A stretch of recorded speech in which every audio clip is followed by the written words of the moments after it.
आज 77तम साधारणतंत्र दिवस अवसर में आमर सम्माननीय राज्य सभापति को पताका उत्तोलन निमंत आमंत्रण करुच्ची।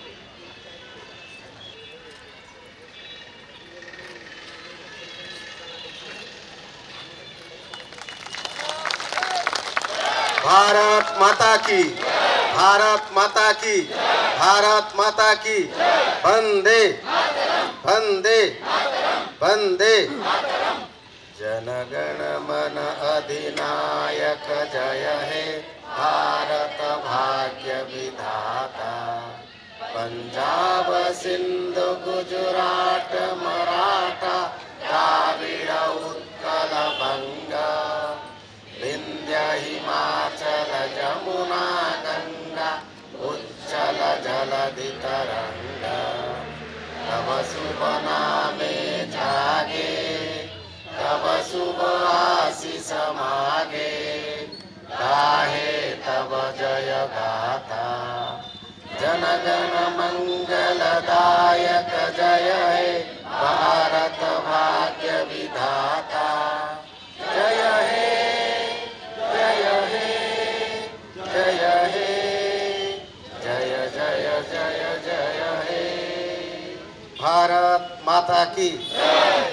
आज आम समस्त स्मरणीय दिन 1950 मसीह जो संविधान आम देश स्वाधीनता पर प्रणयन होता जनवरी 26 तारीख समस्त साधारणतंत्र दिवस भाव समस्ते पालन कर लंबा संघर्ष यात्रा 1200 वर्ष पराधीनता पर देश स्वाधीन आम संविधान प्रणेता डॉक्टर भीमराव अंबेडकर जो संविधान टीम तैयारी कला से संविधान आज बुद्धिमंत समृद्ध हो संविधान आम जनगण सेवा समस्त द्वारा आज 140 कोटी देशवासी आम संविधान को सम्मान दे संविधान हूँ आम शक्ति सामर्थ्य प्रेरणा केंद्र। संविधान संविधान को मानिबा समाज को संविधान सहित आमर कार्य करवा विश्वसनीयता तैयारी करवा संविधान मूल लक्ष्य समाज को सारा समाज को एक कर जोड़वा एवं देश एकता अखंडता एवं सार्वभौमता अक्षुण्ण रही समस्त प्रतिबद्धता आवश्यक। देशपाई प्रतिबद्धता केवल नुहे समाज व्यक्ति एवं विभिन्न समस्या आम प्रतिबद्धता आवश्यक। स्वाधीनता कष्टलब्ध स्वाधीनता जो मैंने आम महात्मा गांधी घटू गोपबंधु दास डॉक्टर हरिकृष्ण महताब पर्यटन नवकृष्ण चौधरी पर्यटन जो मैंने मधुसूदन दास जो मैंने निज जीवन को जलांजलि दे जीवन यौवन दे एवं जो मैंने वीर सावरकर ठू बाजीराउत पर्यटन जो मैंने देशपाई जो जीवन को विसर्जन कल एवं जो मानकर प्रेरणा उत्साह इतिहास आज स्मरण कर दिन जो मानकर त्याग तपस्या निज व्यक्तिगत स्वार्थ को जलांजलि दे समाज और देशपाई देश को स्वाधीन करने जो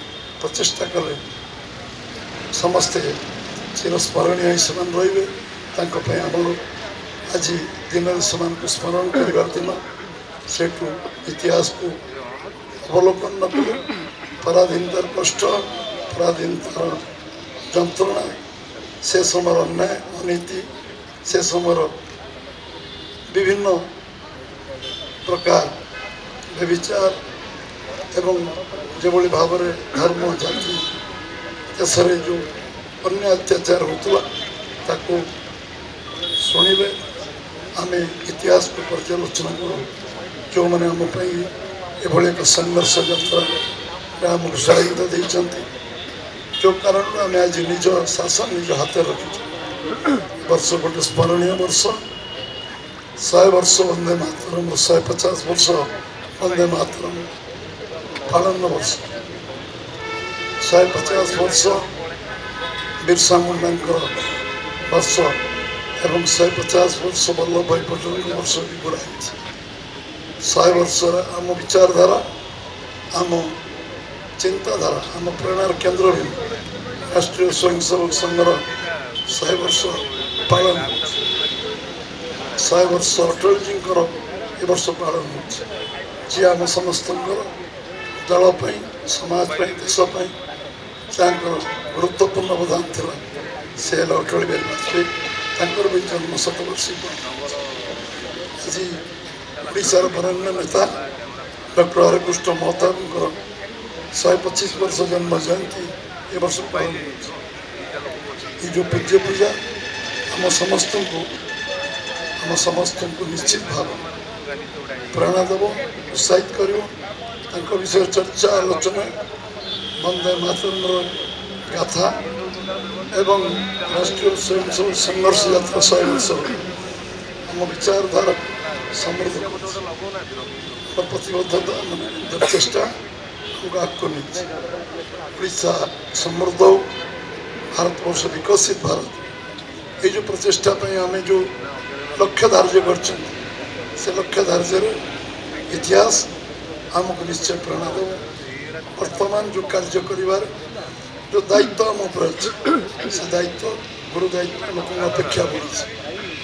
ଆମକୁ ଓଡ଼ିଶାରେ ଆମ ବିଚାରଧାରାକୁ ସମୃଦ୍ଧ କରିବା ଆମ ଭିତରେ ତଳସ୍ତର ନେତୃତ୍ୱ ବିକାଶ କରିବାକୁ ପଡ଼ିବ।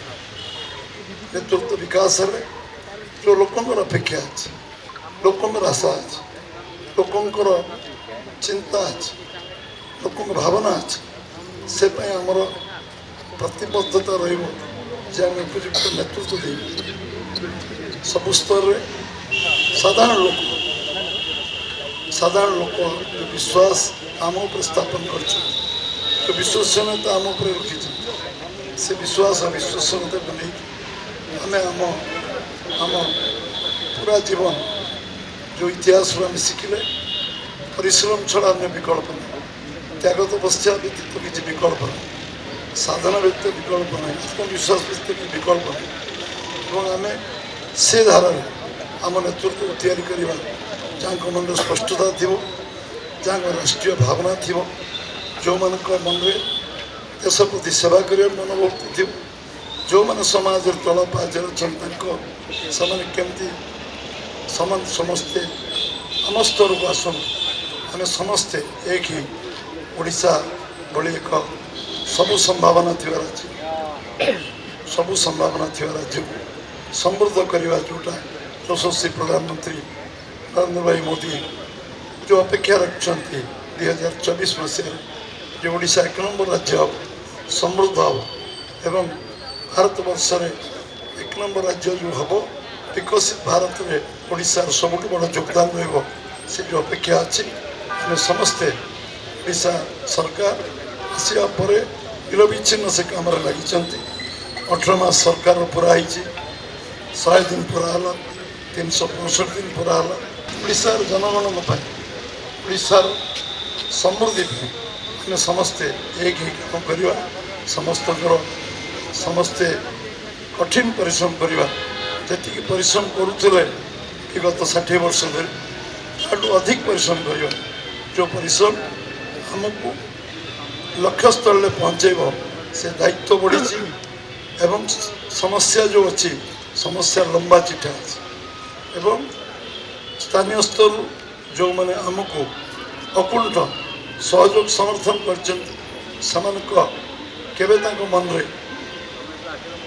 ମନରେ କି ପ୍ରଶ୍ନ ବା ଚିହ୍ନ ଆସୁ ସେ ପାଇଁ ଆମେ ସମସ୍ତେ କଠିନ ପରିଶ୍ରମ କଲେ। ଅନ୍ୟ କିଛି କଥା କହିବିନି, ଗୋଟିଏ ଶବ୍ଦ କଠିନ ପରିଶ୍ରମ କଲେ ଆମେ ସେ ଲକ୍ଷ୍ୟସ୍ଥଳରେ ପହଞ୍ଚିବା। ଏତିକି ମୁଁ ଅପେକ୍ଷା ଆଜି ସାଧାରଣତନ୍ତ୍ର ଦିବସ ରଖିବି। ସମସ୍ତଙ୍କୁ ବହୁତ ବହୁତ ଧନ୍ୟବାଦ। ନମସ୍କାର। ଭାରତ ମାତା କି ଜୟ। ବନ୍ଦେ ମାତରମ୍।